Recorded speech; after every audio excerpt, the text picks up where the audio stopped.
Hi, welcome to the University of Northampton Popular Music Podcast for September 23.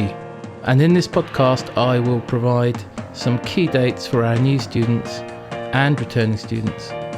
And also, we're lucky enough this month to be interviewing our amazing careers consultant, tilly.neill. If you're listening to this and you're a new student and you haven't started with us yet, but you've been to Open Day, had an interview, and you've got your place on the course, then please be aware that the first day that you need to be on campus for a thing that we call Welcome Week, used to be called Freshers Week, so maybe people will refer to it as Freshers Week, but we call it Welcome Week, and it starts on Monday the 18th of September, and it'll be with me, Stace Constantinou, on the main campus in the Creative Hub room CH206, and it will be at 10 a.m. So please make sure you're here for that, and see the link below for the Welcome Week pack with all of the details for Welcome Week. Another message for our new students. As you know, popular music students get 30 minutes of instrumental coaching for the first year for semester 1 and semester 2, 10 weeks in both semesters. So if you haven't done so, can you please email me and just confirm your first instrument, then that you're coming and what you want your instrumental coaching to be. I can then begin to contact our instrumental coaches and draw up contracts. If we leave it till Welcome Week, it can take a few weeks to sort out the contract for our coaching. So it can mean that there's a delay in starting your coaching. So please do email me if you're sure that you're coming on the course and you're sure that you know what instrument you want to do. Other exciting news for September is this September we are taking part in the Northampton Music Festival. And in fact, every year our students perform at the festival, but it's happening in September this year. So it will be Sunday the 10th of September from 1 p.m. in the Vulcan Works, and link below to see the details of that.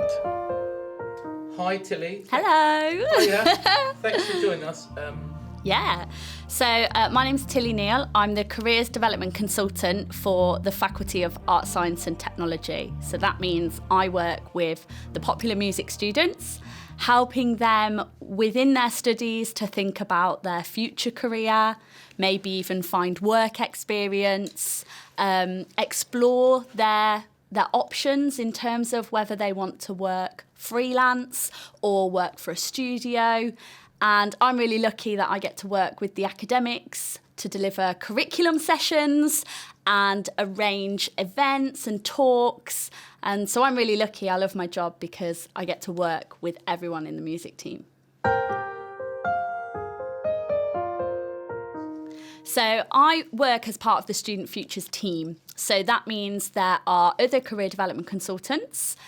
We also have the Changemaker coordinators who help students with volunteering and projects that they might want to do in their local community. We also have the placements team who can help with the administration of any work placements that you might want to undertake.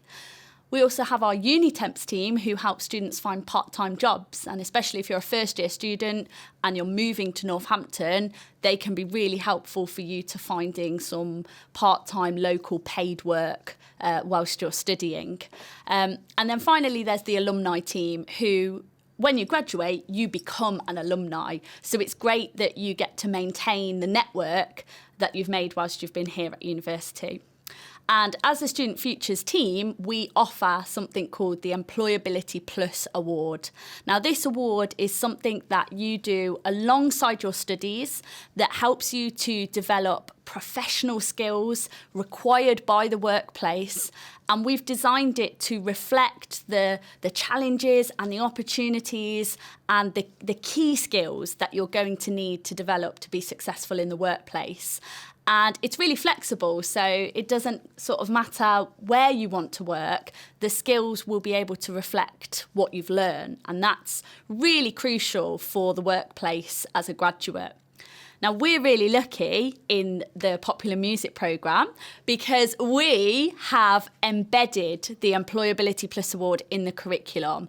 And what that means is that we've tailored the curriculum to work alongside the Employability Award. So in essence, you're getting an extra qualification whilst you're studying. So that's a really nice way to pull together all your skills.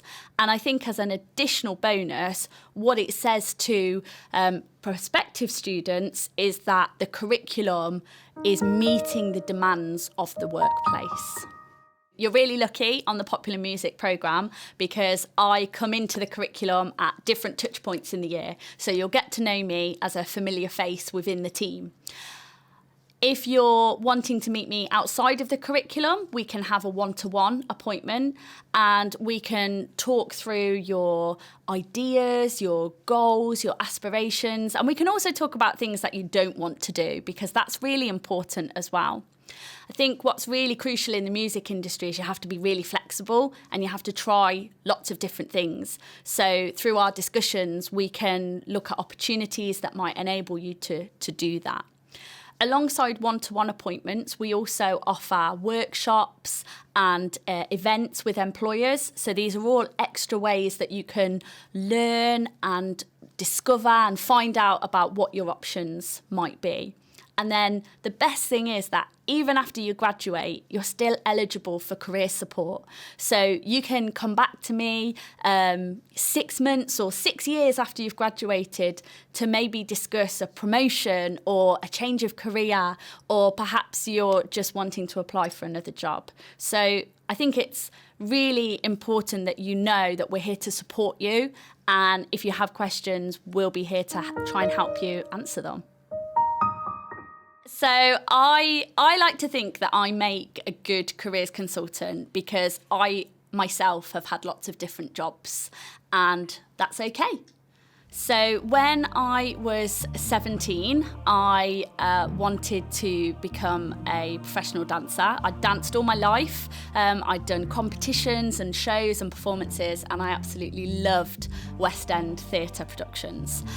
So I moved abroad at 17, and I started working for a hotel in which I was doing shows and singing, and also supporting the family club, so the children's mini disco, if you remember your summer holidays abroad.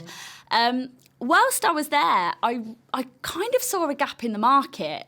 And a lot of the shows were Cher, Madonna, Elvis Presley.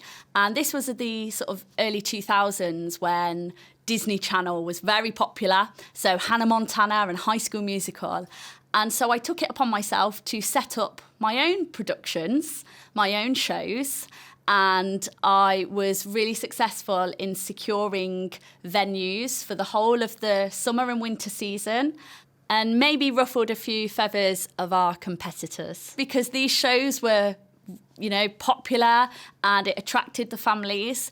And so that gave me a kind of a taste for running my own business. So I came back to the UK to go to university, and I set up my own dance school. So I've been involved in teaching dance and running dance events, competitions. My students danced abroad. So, I love being part of the creative industries, and it's a big part of who I am. I then moved into education and worked in a special educational needs college. I helped students with disabilities find work experience, and that's where my kind of love for careers was developed. And so from there, I then worked through different universities, through different organisations, supporting other people to find their career. So I love that I've had a really varied career, and I think it helps when I'm working with music students that I understand quite considerably what it is that they're doing. recently, I completed a master's degree in project management whilst working full-time, may I add. Wow. So I think that I'm a good testament to, keep trying, keep working, keep doing, and success will come. And it's even more special because only about 5 years ago, I found out I was dyslexic. And that had a huge impact on how I thought about things and did things. And I think that, it only emboldened me to do things my own way. And so I approached my master's with a very different mindset than I approached my undergraduate degree. And I had more fun. I really enjoyed the process, and I'm really proud of the result. And so, I think if you're somebody who finds yourself in that situation, then, it's all about doing things for you. And so I'm really proud of that I did that. Asking you about how you managed your time, full-time working and doing a master's degree, I'm assuming it must have meant that you were very organised, time management-wise, and also very disciplined. I'm naturally quite an organised person. I like making lists and I like using my diary. But also there was lots of new challenges. I had to work in groups with people I didn't know. I had to manage my job at the same time as going to classes. I had to sacrifice a lot of my own time outside of work as well. So I think it's really important when you're taking on new challenges or you're trying new things, you're really honest with yourself about what those expectations are. And in terms of the discipline, I think it's really important to surround yourself with people who are rooting for you. So I was really fortunate that my husband was really supportive and my colleagues were always trying to help me, manage my work. But the biggest thing I sort of learnt from that is actually taking time out to focus on yourself as well. And a bit of a funny story was that I realised I was just working constantly. So I was going to uni and then I was going to work and then I was reading into the evening and I wasn't doing anything for myself. And then somebody said, you need to do something for yourself. And for me, it was going to be an M for 20 minutes on a Sunday morning and just having a little browse through the shops. So I think it's a silly example, but it's really important to recognise that when you're trying to challenge yourself or do something different, that you need to look after yourself as well. And that's really important. You've mentioned this already, and we've discussed this because we both have dyslexia. So tell us something about your experience of dyslexia. Yeah, it's really interesting. I think when you're diagnosed with a learning disability as an adult, you have a very different take on it. And for me, I'm really fortunate that I've had positive experiences with employers. So managers have been really supportive of my diagnosis and how I need to work. Just within my sort of daily functioning, how I approach activities and tasks, I have my own way of doing things and that's okay because that works for me. But also, I think what I've noticed in my job is the recognition that it's not something to be ashamed of. And actually, especially as a creative person, there's lots of organisations out there who are rooting for you. So there's an organisation called The Dots, which is a little bit like LinkedIn for creatives. And it's actually founded by somebody with dyslexia. And so you find lots of commonalities and you don't feel so alone when you're doing things.